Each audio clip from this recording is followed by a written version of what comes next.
Hello, Ray. Welcome to another exciting episode of Around the Lens. I'm your host, David J. Murphy. Joining me on today's interview is Steven Puri. Steven, why don't you go ahead and tell the audience about yourself? Probably the premier director working in pornography right now, largely AI. I mean, we're hip with the times. For those the future. Exactly. For those playing along at home or listening in the car on the way to the gym, I'm one of the few people you'll meet who has both been a senior executive at a couple of motion picture studios. As you know, Dave knows, I was an executive vice president at DreamWorks for Kurtzman Orsi. This is the era of like Transformers 1 and 2, Eagle Eye, Star Trek 11, that kind of stuff. Yeah. Vice president at Fox, where I ran like the Die Hard, Wolverine franchises, all action kind of movies, summer kind of movies. Also, I currently work in tech. It's where I actually got into film by doing digital visual effects for like Independence Day and True Lies and stuff like that. Wow. And coming at you from Austin, Texas, where it's a little warm. Indeed. Yeah, it's kind of warm everywhere. I'm here in Odenton, Maryland, and it's warm here. So it's, not just Texas, but I imagine it's even worse in Texas. But it's a dry heat, right? Isn't that what they have to say? It's not, Dave, that's very sweet of you. It is not a dry heat, my friend. Oh, I'm sorry to hear that. We're going to do this. Yeah, absolutely. Well, at least you're inside, and that's what's most important, cooling off in the air conditioning, and ready to talk a little about, your film history, because, you have a lot, right? And so I've done some stuff. I've been very lucky. You have been very lucky. And let's talk about that. So, you've done 3 studio films, or you've been an executive at 3 film studios. You moved to startups and productivity tech. So talk to me about what Hollywood taught you about, focus and performance that you brought to the tech world, or things that maybe the tech world often misses because they don't have that experience. That is such a great question. Thank you for asking it that way. So I was very fortunate, and let's not discount the value of luck in your career, right? You can have lucky break. Hopefully you work hard and capitalize on it. But I have worked with David Ayer, Alex Kurtzman, Bob Orsi, Damon Lindelof, Carlton Cuse, Billy Ray, Chris McCory, like a lot of the top working writers in that genre, right? I didn't do romantic comedies. I didn't do, character drama kind of stuff. And the guys, and they're largely guys, other than maybe Lita and Amanda, I'd say, they stay in that $1 million, $2 million script club and often graduate to directing too, like Chris and David and stuff, because they have adopted the habits, allow them to do this repeatedly year over year. And tenacity is an underrated part of success. If you would ask me when I was a young development executive in my 20s, hey, you and all your friends, who do you think is the next Spielberg, Cameron? We would have picked like, oh, this cool guy who had this short film out of Uruguay. Oh, this is a great writer. We found it, right? We would have been wrong across the board. And I'll tell you this, I live in Austin now. It's 20 plus years later. And, we have the Austin Film Festival. We've got South by Southwest. So often friends come to town. They remember I live here. And they're like, dude, I'm premiering my movie at Austin Film Festival. Come out, right? I will tell you this. The ones who are making that call, they are not the ones that we all in our 20s were like, oh my God, they're such great character writers. No, they were the tenacious ones. They were the ones who could take a no, listen for the part that helps them get better, and apply it and do it again and do it again. And the ones that had fragile egos that often were very talented were like, this is too hard. I should be in real estate. I should go, seriously, and just like completely different fields. So as it relates to lessons from film and tech and how they cross over, tenacity is a big one, right? The ability to know yourself. Like, what time of day should you be doing what? And Ron Bass, whom when I got into film, Ron was an established, writer with millions of dollars, right? And I remember as a young tyke being like, oh, wow, that guy's written Rain Man, and he wrote Best Friends Waiting and all the stuff. And someone explained to me, they said, you know what? He doesn't talk to his family in the morning. Like, doesn't say good morning to his wife. Doesn't, there's no, hey, kids, who wants pancakes? Or, do you need a ride to school? Like, none of that. He said he goes and writes in the morning. And what I learned was he was very aware of his chronotype, which is second idea I'm going to flag for you. The first one is called tenacity. Second idea is called chronotype, which is simply the concept there are times of day you're more adept at certain kinds of things. And he explained to his family, he said, listen, when I start chatting with you, as fun as it sounds, I can no longer hear my characters' voices in my head. So I have to use that time to go to my study and go right from 5 to 9 a.m. or 6 to 10 or whatever. And of course they were like, hey dad, you're making $2 million a script, like we can make the pancakes, we're good. Like you go. And that was remarkable because I've seen that now also in tech, especially with great designers, UI UX designers, great engineers, developers, that they do develop the sense of like, okay, this is the period of time in the day when I can like interact with other people and do notes and collaborate. And this is the time is just sacred. Like you will not talk to me between 8 and 10 in the morning or 8 and 11. You will not talk to me after 10 o'clock at night. I'm going to be in the zone, in a flow state, which is, what I do now. So those are two ideas I would hang my hat on any day. Yeah, no, those are great words of advice, I think. And, finding those pockets of time where you can focus on what it is that matters most to you is really important. I'm a father, I've got 2 kids, family obligations, 9 and 11. Okay. I have an 8-month-old, so I'm a little behind you, but learning. You'll get there. It's there. The worst, the hardest part I would say is those first early years when obviously, you have to do everything for them, but it gets easier. Or they die. True. Yeah. You don't want that to happen. So yeah, we talked a little bit about, kind of your work state and what you learned. I want to talk a little bit about what you take from sort of the collaborative effort that comes from working with a team, right? So, talking about what it takes to work with both folks who are remote, hybrid, and in person, that can't be easy. So I want to know what lessons you took from working on film sets and whatnot that you can apply towards this sort of modern day era of working, right? Because again, we what's funny. Yeah, it's funny about what you just said. For most industries, the pandemic was like this shock to the system of like, oh my God, we can't be in the same room staring at each other under the same fluorescent lights 12 hours a day. Like, every film begins as remote. It's writers writing in coffee shops, writing in their writing partner's living room, right? One project gets a little traction. Suddenly there's a production office a couple days a week. You go in, have a meeting with costume designer. What are they going to wear? Location scout. I'm going to go to Montana, see if I can find that. So it's like a hybrid. A couple days the writers are in, a couple days they're out doing a dialogue polish to try and hook Brad Pitt or something. And then of course it's RTO. It's we're on set all day and all night for months at a time doing this thing. And then it goes back to hybrid. It goes back to remote. So you would never 10 years ago in film be like, oh, I see you're in the hybrid era of your film. That sounds stupid. You're like, oh, I see you're in prep, dude. Oh, you're in development. Cool. You're in post. These are the words we use for that. But it's interesting because in each of those periods, leaders in film know how to lead through a development period, know how to lead through, pre-production. And ICs know how to contribute. So it was not that weird in film, other than the fact that, hey, if you want to be on location shooting together, there were health considerations, and that's a serious thing, right?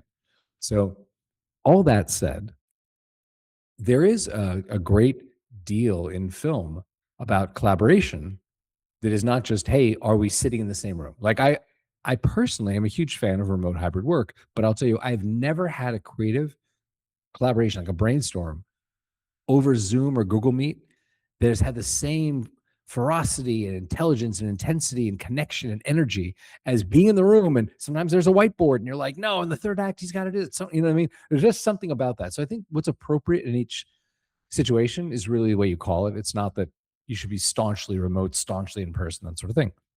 However, because I've not given the talking stick back, let us talk about collaboration.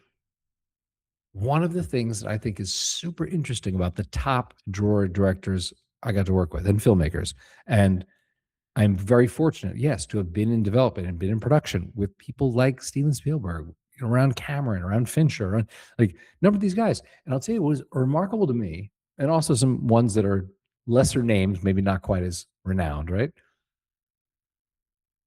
The ones that are at the top of their game were the most open to listening to ideas. They were not threatened by someone saying, yeah, I hear you, but what if this instead? They would actually listen and go, does not make this better.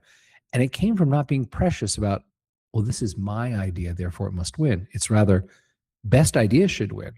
And I'll give you an example. I'll falsify the details out of respect to Steven. When I was at DreamWorks, there was a story meeting I was in, and at this point in my career, I'd worked with a lot of people. I was very fortunate, but I'm not going to lie to you. The first time I'm in Steven's private little conference room off his office, in the Amblin compound, and we had a little bungalow there, but in the big building, he had his Southwestern Adobe, conference room. The first time I was in a story meeting on a project I brought in, it was a little like pinch me moment. I'm like, I'm sitting 3 feet from Steven Spielberg, and the writers are here, producers, chairman of the studio, Stacy at the time, Holly, the president of the studio, development, like, this is wow. How did my life lead to this? Right. So I'm having this kind of out of body experience a bit at the same time, trying to be very present. Now, the movie in question in development was one that involved an alien. Steven, as we know, has done some big alien thinking. He has done alien movies. He's met with smart people. So you're not just bullshitting with Guy the Bus. You're talking to someone who's like, dude, I spent hundreds of millions of dollars of production budget shooting alien stuff. So I've thought about this. So he proposes something, I'm going to falsify this, that is akin to, okay, so the next scene, that's where the alien's got to come through the wall in the darkness. And then we see in silhouette that he's allergic to dust or something, or water, something, right? Reveal the Achilles heel. There was someone coming through the room at that time that I'm going to call Coffee Boy, right? Nice guy. And he heard that and he said, oh, I feel like we just saw the alien through the wall water thing in this other movie last year. Maybe it should be like this other thing. And I thought to myself, oh my God, that's so adorable. It's the last time we'll see Coffee Boy live. Like, he'll be dismembered, put into a garbage truck and sent out, right? How dare you contradict Steven Spielberg? And what was amazing, Steven, without missing a beat, was like, yeah, it's better. We should do that. And the meeting just moved on. And it was a really interesting demonstration of, no, at that level, you're playing for best movie, not my idea. And no one else ever brought that up. But I clocked that and I was like, that you see at this level. That was a long speech. Back to you in the studio, Dave. I'm grabbing the stick, taking it back. I'm just saying, you're never opening the pod bay doors. I know. No, that's really awesome. I mean, it's rare that any of us get that opportunity to be so close to, greatness. By the way, have you seen Disclosure Day? Speaking of Spielberg, I have not. As I mentioned, I have an 8-month-old. My evenings are not out at the movies right now. Yeah, you'll get to see another movie in maybe a couple years, at least out. You can see it at home all you want. Between feedings, but at home, in the actual theater, it's going to be a little while. I'm fine with it. It's the most amazing thing in the world. And we'll see movies later. I'll catch up. Yeah, absolutely. Well, I was just going to say that's an alien movie. So, in terms of, what Spielberg does, like, he loves the aliens. He's got a thing for aliens. I did like his previous movie, though, the one where he was it's like semi-autobiographical, and I can't remember the name of it off the top of my head, but very, very good movie. Yep. He is such an interesting person. Like, I do not consider him a friend. I consider him someone I worked for. And such an interesting guy when he actually starts on a topic that he's researched a lot, he's thought about. Like, it is fascinating just to be at his feet and be like, tell me more. Indeed. Talk to me about flow states. They're a big part of kind of who you are and what you do. You obviously, promote the idea of flow states. I think generally we all have a concept of what that means, right? You're in the flow, you're in the groove, you're working on something, you're feeling it. But talk to me about how you apply it to sort of everyday practical work. Okay, so I know there's a portion of the audience that are like flow masters and they're floating above their desks in the zone, right? And there's another portion that's like, I keep hearing about flow states. It's in the zeitgeist. Why is it becoming popular, sort of stuff, right? So for them, let's take 30 seconds and let's just set the table with what is a flow state. Fair? Absolutely. Let's do it. Okay. So there was a Hungarian-American psychologist, this dude, Mihai Csikszentmihalyi, and he had a thesis. This is like 40-ish, maybe a little more than 40 years ago now. And he said, it's weird when you talk to high performers in different disciplines, athletes, artists, performers, scientists, inventors, when they talk about the concentrated state where they do the thing that makes them famous, the thing we know them for, they describe it in very similar terms, even though what they do is really different. He's like, there's something there. I want to find out what it is. So he did, the interviews and the research and all that. At the end of it, he wrote the book Flow. It's why we call it a flow state. And he said the greatest thing. He said, many people with whom I spoke have their own words for it. Like Michael Jordan's, when I'm in the zone, it's me and the ball, and Einstein's thought experiments, and Picasso's muses singing. And he's like, I chose flow because it was the most beautiful metaphor for what I found. We are all on the river, paddling to move ourselves forward. But if you align your boat with the current, it carries you, it magnifies your efforts. That's what these high performers have figured out how to do, and to do it repeatably.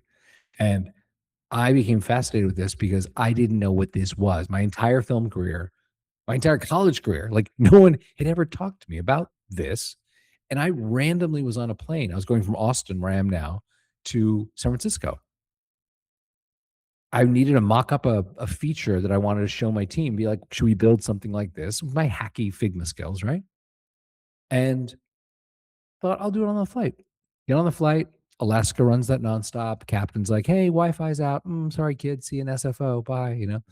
We took off. I start working. About 15 minutes later, we start descending. And I was like, okay, there's a hydraulic problem, something wrong with the plane. We're going to land at DFW and swap aircraft. Okay, fine, whatever. Look down, over 2 hours and 40 minutes gone by. I had no conception. I couldn't tell you the name of the guy next to me. I could tell you if the drink cart came by, but my designs were done. And I got in the Uber, and instead of thinking, I'll grab a sandwich in the hotel lobby and go up to the room and try and bang this out at the little desk before the morning, right? I called up a buddy of mine. I was like, hey, man, I have a free night in SF. Do you want to have dinner? And I explained to him, like, was on this flight. I did, like, I think really good work. I got my work done. And it was weird. It's like I was in the zone. And he's like, dude, you're in a flow state. I'm like, huh? And he explained to me what I sort of explained to you. He's like, there's this guy who figured out there's an actual brain state you go into where your distractions kind of fall away. The clock is not interesting to you. Like, you do great work. And at the end of it, you don't feel tired. You can actually feel uplifted. Like, oh, this is really cool. I was like, that's exactly the experience I had. Why didn't someone tell me in college? That would have changed my college career, And that's what I'm really passionate about now. Having seen this now, I recognize that in some of the great writers with whom I worked in film, where they didn't even call it flow, but they had their practice to get in that zone. And that is when they do the work where you're like, wow, who wrote this, dude? I want to share this with 3 friends. This script is so good, Yeah, the times that I found myself in a flow state as it relates to either creativity or writing when I'm writing a script is when I go for a Yeah. run or when I Mhm. exhaust myself, funnily enough. Like when my sort of psyche is at the point of breaking, I tend to get the most creativity. Like I remember one time, I was very sleep deprived, and yeah, I don't recommend anyone force themselves into this particular situation, Right. but it activated it when all these kind of ideas. And then I remember I was on a road trip. So again, don't be on a road trip sleep deprived. But if you Right. are, There's a lot of uh, don't do this at home. Okay. exactly, do as I don't. Anyways, yeah. Was like the stunt, professional, professional stunt Right. person, but professional idiot, let's just say. Anyways, doing a road trip and turn off the radio, and I had Yep. this idea manifest itself over the course of the Right. road trip from beginning to end, to the point where once I got to my destination, the first thing I had to do was write it down because I didn't want to lose it. The Or more muses were singing. yeah, or more recently, I would record myself, recording the idea. But yeah, no, I think that they're very helpful. I have another question for you. Yes. What are the things like what you described is a fantastic experience, and I wish that everyone listening has either had it or is going to have it, where you're just like, wow, things became crystal clear, distractions fell away. Like as in I created something great. Let me get it down on paper, then get it in my laptop, whatever, right? But let me ask you this: the flip side of that, because our world is built to distract. Hmm. What are the distractions that actually pull you away, and you're like, oh man, where'd that last half hour go? Like out of the flow state, I would say probably are the life obligations, right? Hmm. The requirements that are outside of your own personal self that Hmm. demand your attention, and those aren't necessarily bad things, right? Obviously, your family demands your attention. You need to give them that. Work demands your attention. The bills, the chores, all these things demand your attention, and I think trying to find ways to convert those distractions into effective pieces of flow, or trying to find elements of flow within those distractions are what I try and do to completely not lose a sense of self and a sense of desire. But I also find that even those distractions can be leveraged for life experiences, which can then potentially find themselves to your creative work. I wrote a short film that was all about that, because it was about a man who had desires and dreams and ambitions, but felt that the distractions of life, work, family were keeping him from ever pursuing them. And so it was pseudo autobiographical, and the concept was about like robots and androids and stuff. So it went far into sci-fi realm, but the core of it was a person with a dream who can't achieve that dream because of life. Life gets in the way. So I think, trying to, and that was only because I was only able to leverage that because life got in the way of my dreams, right? Right. It was a very true story for you. Yeah. So I would say, don't necessarily take those distractions as being the worst thing in the world. Leverage them and harness them for good. If you can do that, that is a noble thing to do. I'll tell you, a lot of what I deal with personally, this is me speaking, is I will do one of two things that end up in the 6 o'clock, where did the day go category. I will do either procrastinating kind of activities like in the morning. Oh, I'm going to get Dave tomorrow morning at 9 a.m. I've got to get work on my first chapter, or whatever, right? And at 9 a.m., I'll find myself checking the news or scrolling through my emails, just make sure I'm up and everything. And it takes another half hour. Maybe I get going around 9:30 or something, right? And the pain of that, you don't feel at 9:30, because then you sort of get going. Pain of it you feel at the end of the day when you're like, where did the day go? And the other one that gets me is I will encounter something frustrating. I'm working on some code for a new feature. The build keeps failing. I'm writing a blog post for a blog. I read the last two paragraphs. They're kind of cliche. I should rewrite this, right? My hand is trained, like muscle memory trained, to go reach my phone. Just be like, hey, man, there's some dopamine right there. Let's just check WhatsApp. Let's see if, wifey's sent a message, or some friends. A quick check email. Oh, maybe open TikTok for a second. And, none of it is 1 minute. You look up half an hour, an hour, and you're like, oh my God, how'd it go? So that's a big one for me that I needed help with. Yeah, absolutely.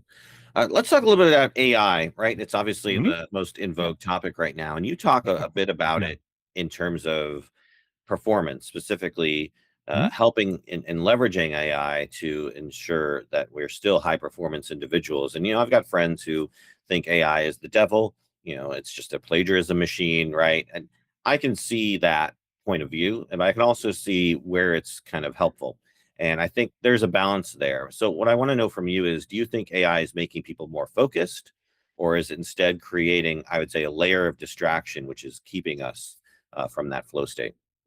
Okay, so when you say AI, largely, I think what you mean are large language models, LLMs, right? You're not talking about Yes, the deep modern learning, sort machine of learning, interpretation. LLMs, right? Yeah. So LLMs, to be very reductive, look at you and they say, hey, Dave, I studied every word you stupid humans have written, and you're asking me for another word. I get your patterns. I'll just extend the past into the present.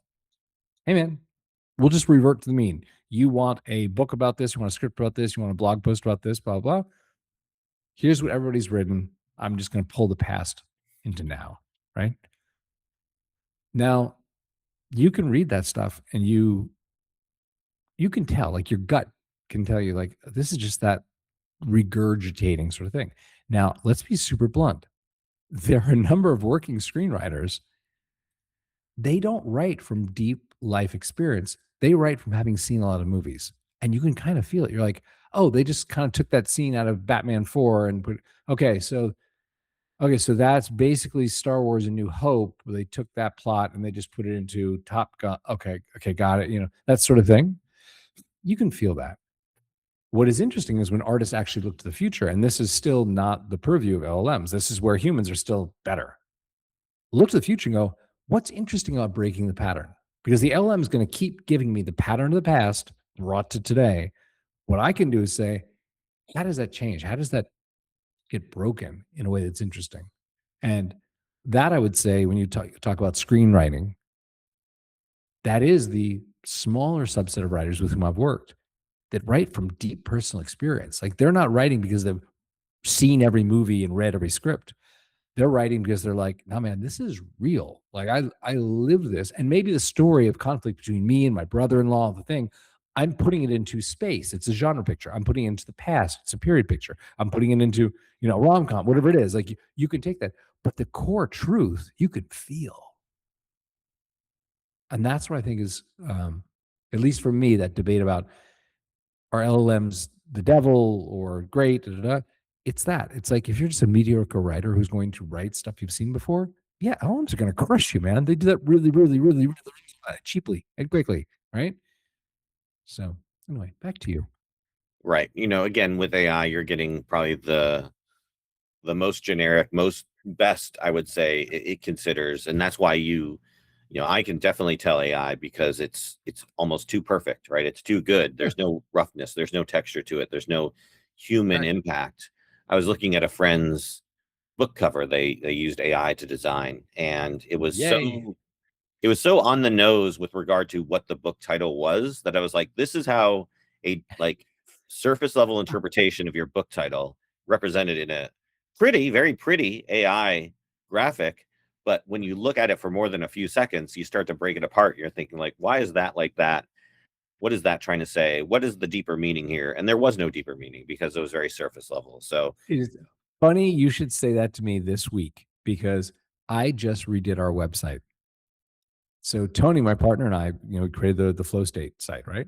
yeah, Past year, we did a major rewrite, just modernizing and making more beautiful, listening to all our members, blah, blah, right? So about 2 weeks ago, I was like, hey, Tony, we haven't even looked at the competition's website for a long time. All the focus apps out there and the distraction blockers. I was like, I'm going to revise our site, but first, let me go see what everyone's doing.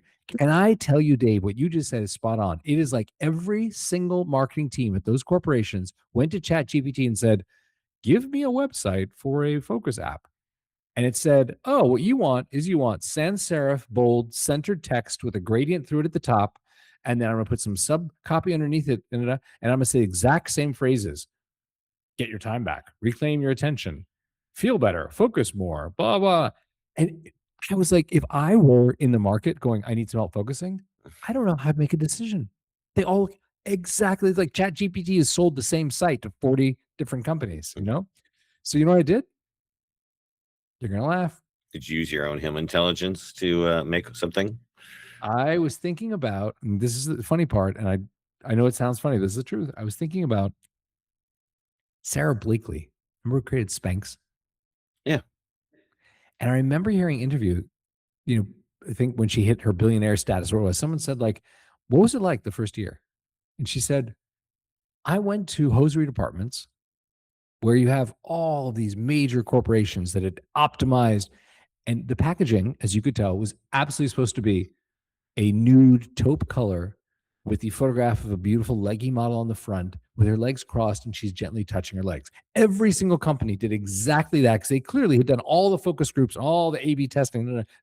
She said, so I just made my package red and I put a cartoon of myself on the front. Speaking as a billionaire. I went and just wrote our website from me to someone who needs help. And I said, man, here's a confession. Like, these are the ways in which I struggle. This is why I did this research, how I learned about flow states, and this is what we offer you. And if you like it, great. If not, please go, but do something with your life. Go out and do something great, whether with us or with someone else. And some of my friends love it. And some are like, that is absolutely insane. You should do the perfectly optimized sans serif font, bold with gradient in it. I was like, no AI, go home. Right. Absolutely. And you see it all the time. Like, for instance, on Facebook, I'll see these, really elaborately put together advertisements that people have made, these flyers for like some minor little event that they wouldn't have gone out and paid a graphic designer to do. And it's just like it all has the same look and style, and it's just like it's very good. When I made one and I was like, oh, this is really nice. But I started seeing it over and over again. I was like, oh man, well, I gotta go back to the old fashioned ways of doing it myself in Photoshop. It may not be as pretty, but it'll be more honest and true to me, and That's it, I think dude. Yep. And I think that's where you stand out, because now you're not just looking like AI slop, you're looking like you're looking like thing. And again, I don't deride AI. Like, for instance, I think there's ways to work as a creative with AI. For instance, Mhm. I'm putting together my poster for my film, and I created something that I thought was good in Photoshop, all handmade. I gave it to Nice. AI and said, "Hey, do you like this? What do you think about this? How can I improve this?" And it gave me a bunch of suggestions, and I said, "Okay, show me what that looks like. What's your ideal?" And it showed me something I thought, this is actually better than what I made. And so now I'm going back to Photoshop and I'm That's adjusting my awesome. work to Yeah. kind of what AI suggested. But it's still But you my work. started with honesty. That's the thing, is you didn't start with make me a poster. Right. Exactly. Yeah. Um, Dude, I'm with you. I think it's a way that we as creatives can work with AI, as opposed to letting AI work for us and then eventually taking our jobs. But Yeah. And that would apply to a script. If I can yeah, jump in please. here. Like, suppose you had written a script and it actually was what we were talking about, the good stuff. This is stuff from my life put out here. I know it to be true. I've lived this, but I didn't live it in space or the past, or whatever, right? So put it out there. And then you turn to AI, go, hey, man, like, kind of do coverage on my script. Like, give me some notes here. Sure. Totally fair to do. As fair as giving it to a reader in ye olden days when you had a human do coverage, like when I was at Fox, there were humans we had in the basement that just read scripts. So you still retain your point of view. Hmm. Someone can tell you anything. They're like, I don't like the fact the brother-in-law is gay, is tall, is whatever. You might take the note or not, and that is what defines your taste. Yeah. Yeah, Yeah. absolutely. Let's talk a little bit about things you mention on your website, Mhm. concepts like time boxing, Yeah. monotasking, distraction blocking. We kind of talked a little about that. Dopamine management, eat the frog, right? That was all like Uh, the tickle me Elmo stuff. I love this stuff. Go on. Okay. yeah, yeah. Talk to me. What are these things, and which one of these things do you think tends to be the biggest and most immediate thing that people should focus on to ultimately create improvement in their own lives? Ooh, okay. So a lot of the things you mentioned are really important. You did not mention the thing that I personally believe is the most important, and maybe it's not on the website. We should do that. But I will say this: anything smart that I say here, I want to attribute to the people who spent their lives like researching it. I mean, these are like my observations that I pass along are my life plus Cal Newport plus Alan Clear. Gene sent me high, like all these smart Kotler. So I want to be respectful of the fact that this is not me being smart. This is me having read all this stuff and tried it. Okay. Yeah. So that said, the thing that you missed was this: it is the inertia of getting started. Mm, yep. I find that to be huge in myself, in writers that I've worked with. And there is something about that blank page syndrome, if you're a writer, you know, Hmm.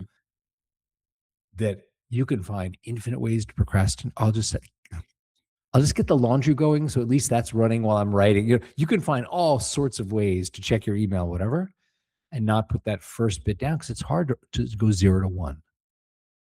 And that to me was the most interesting thing where I read, and I'm saying this not in a mean way. This is me just saying it. I've read like the first vomit drafts, the kitchen sink drafts, with David Ayer, with Alex and Bob, with David and I. This is not a $2 million script, dude. This is, obviously you have to have a close relationship where they're willing to share something like that. It's not the polished thing that got made for $250 million, right? But you read those first things, and there's a lot of stuff in there. You're like, that's not going to make the final cut, or that character thing sort of trails off into nothing, or you introduce this idea and then it's never, you know what I mean? But they understood the value of going, I'm going to write some words today. And once I've written it, writing is rewriting, and I shall rewrite and rewrite. That is actually the biggest thing that I would share. Everything you said, we can talk about. They're super valuable. But the biggest one is that 0 to 1, just saying, don't be precious. Even if you're going to write that page and throw it out later, once the first page is down, you have some momentum. Fair? Fair, fair, fair. Absolutely. Let's pivot a little bit and talk about burnout, because I think that's something you think I'm you so definitely tired of highlight. that. I'm also tired of burnout, but Go. it seems to be a modern way of life in this extremely fast, internet connected, AI centric world we live in. True. it's framed on honest times as being, working too many hours, right? You can't seem to, take but you seem to take a more holistic view of it.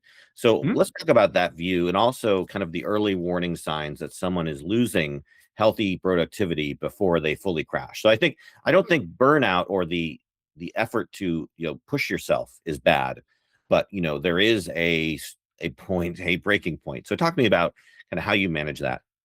Yes. So if you are in it to win it for the long term, if you're like, I am ultimately a screenwriter, I may be working right now, bussing tables or whatever, but that is simply to give me a foundation until my script starts selling and I get hired to do polishes and rewrites, right? So if that is where you are aiming, or to be a filmmaker, right? Let's just say in the creative field, then yes, you're going to have to address burnout. If you're a casual writer writing some poems on the weekend, you're probably not going to burn out from writing love poetry. Okay. So let's speak to that first set. Listeners right now who are like, yeah, man, I'm into it. Like, I want to do this. So you do need to think of this as a marathon. You know, there is no one that I've encountered. I can't say anyone that I know has encountered anyone who's like, oh, the first draft of my first script or my first cut is just the one that, no, man. Don't set the goalpost right there because you will get burned out. You're like, I've rewritten the script 3 times. Sick of this. I can't keep doing. Yeah, you should have set your expectation. I'm going to rewrite this until the thing is done in post. You know, the joke about the script is written 3 times. It's like on the page, it's rewritten on the stage, and then it's rewritten in post again, right? So you have to start thinking in those terms, and then you learn to pace yourself, right? Yes, every now and then it's like I got to get this rewrite out because we're trying to hook Brad Pitt and he leaves tomorrow on his vacation and we got to get it in his script bag, something stupid, right? Yeah, okay, you're going to stay up late tonight. But if you do that to yourself every night, you're going to burn out and your body will tell you. You're going to start having eyesight problems, back problems, stomach problems. You're not going to sleep well. So, to have a sustainable writing practice, there are some great examples of that. Say, hey, you know what? I write X number of pages a day, or I write this many minutes of screen time a day and do that. And I think it was Hemingway who said, I think it was Hemingway, who said it's really important to quit before you're out of words. So when you pick up the next day, you have that thing you're excited to write, as opposed to, again, you're staring at the page going, oh, where am I going with this? Right? Fair? Fair, fair, fair, fair, absolutely fair. Let's talk a little about the money you've raised, because you've been very successful at raising money, and I think that's an important skill to have, because whenever we're trying to do anything creative, it requires a. Okay, yeah, you're right. Thank you. All right, let me restart that because I don't want myself to be frozen. I mean, it's a good looking photo, but I'm just saying. Indeed, Little indeed. boring. All right, let's talk a little bit about money, because that's the key to Money. happiness, right? No, but That's what else is there? it's the key to getting Drugs? something off the ground. Any project requires money, as I've learned myself. If you don't have money, you can't pay people to do things. So let's talk a little bit about the money you've raised and how you've been successful at that. Because you've raised 21 million in Mhm. venture funding and run multiple startups. So Yep. what did this sort of startup life teach you about the difference between being busy and actually making progress? Right? Because I mean, I can be busy 24/7, but Yeah. I can. Is there progress there? Am I actually moving the needle on things? How do Okay. you move So the needle on things? let's go back to some of those concepts you brought up when you were teasing me about the website, right? Sure. So it is true. You can have a healthy task list, to do list, whatever you want to call it, right? And by healthy, I mean this: you have some very succinct key things you need to do. It could be as simple as write the character Bible for, Dave's character, outline chapter one, whatever it may be. You can also have an unhealthy to-do list. And I've seen this with some people get so into organizing their to-do list into Kanban boards and reshuffling. They spend an hour every day just like prepping to do the thing.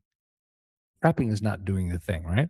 So I wholly encourage people to be super disciplined about, hey, you know what? All I need is like Google Tasks or something. I need to jot down tomorrow. Yeah, I need to fix that thing in the third act where the bomb run thing doesn't work, right? That's all you need to do. You don't need to have a Kanban board. You need to have like 18 time estimates. Now, time boxing is helpful. And I'll tell you, this is that what Parkinson's law about a task expands to fill the available time, right? True. I had to get this blog post out in 45 minutes. I did. Oh, I had 2 hours to write that blog post. I took 2 hours, right? So should you want to enforce that, especially if you're like you and I, oh, suddenly you have a family with kids and responsibilities, right? You're like, I can't just be up all night, like musing about what should come next. It's like, I got to get this thing done and then go feed the kids, right? So time boxing is remarkable the way you tell your brain, hey, dude, I have an hour to rewrite this scene or whatever. And you do it, but you have to declare that. Like in Sukkot, the platform we run, every task that you create, which are just simple, just 5-7 words, you assign a time to it. And you can watch the little progress bar as you work go green to yellow as you get towards the end, and then red if you go over. You can just glance up and go, oh shit, it's yellow. Okay. You know what? I got to put this to bed for the night. And that idea of time boxing, super important. Related to that is the time blocking one that we touched upon with Ron Bass, which is to say, if you're serious about this as a career, you need to have sacred time in your calendar. You're not writing in between things. You need to go, yeah, dude, like Monday, Wednesday, Friday, like 9 to noon. You can't book a meeting with me. You can't hang out with me. You can't. That is when I write, because that is my future. Those Monday, Wednesday, Friday times are when I'm actually creating future Dave. And you got to guard it, because people try to encroach upon it, and life will come up and be like, oh, that's when you could get your hair cut, or that's when you could get the car, go to the mechanic, and you got to be like, does going to the mechanic like Wednesday at 10 really help my book get published? So touching upon a couple of those topics you brought up, feel very passionately about them. Absolutely, absolutely. As we're kind of reaching the end of our time here, I want to leave our audiences with something they can take with them. You've obviously provided a lot of great techniques and tactics and whatnot, but is there any sort of like specific, resources, whether it be a website, book, podcast, or something that people can, take with them and start executing on, today or this week? I'll give you a couple at a very sort of heady level. I think the book is called Conversations with Wilder. And it was, Cameron Crowe who sat and sort of transcribed things he talked about. And it is the kind of adult wisdom in film that you can read that book over and over and over and still get things out of it. As you're working on your script or your movie, I mean, a good example. He just says, hey, third act problems are first act problems. And it's true. And once you understand that, you start to get notes in your film about the third act, you go, oh, I probably didn't set this up in the first act. That's really what's wrong. Even though no one's going to say that to you unless they're a really good filmmaker. Mhm. They're going to point to the third act and be like, I just didn't believe that Dave and Jen got together again. Da, da, da. And you're like, right?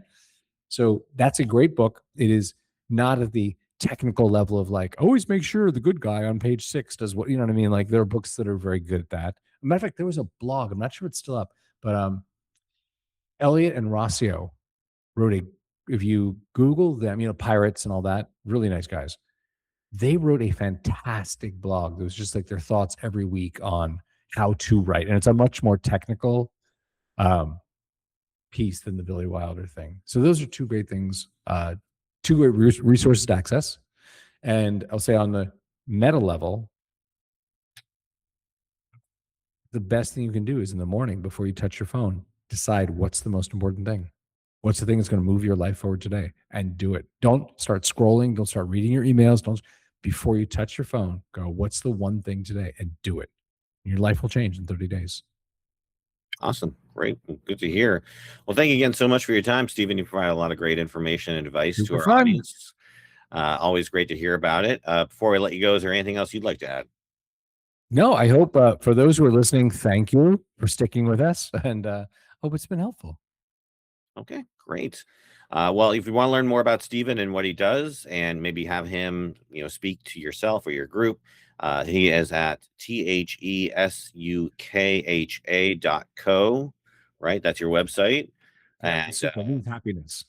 I'll put that link in the show notes for you. And so appreciate that. But thank you again, Steven, for taking time out to be on the program. Really appreciate it. I've been your host, David Murphy. This has been another Around the Lens interview, and we'll see you all in the next one. Bye, everybody.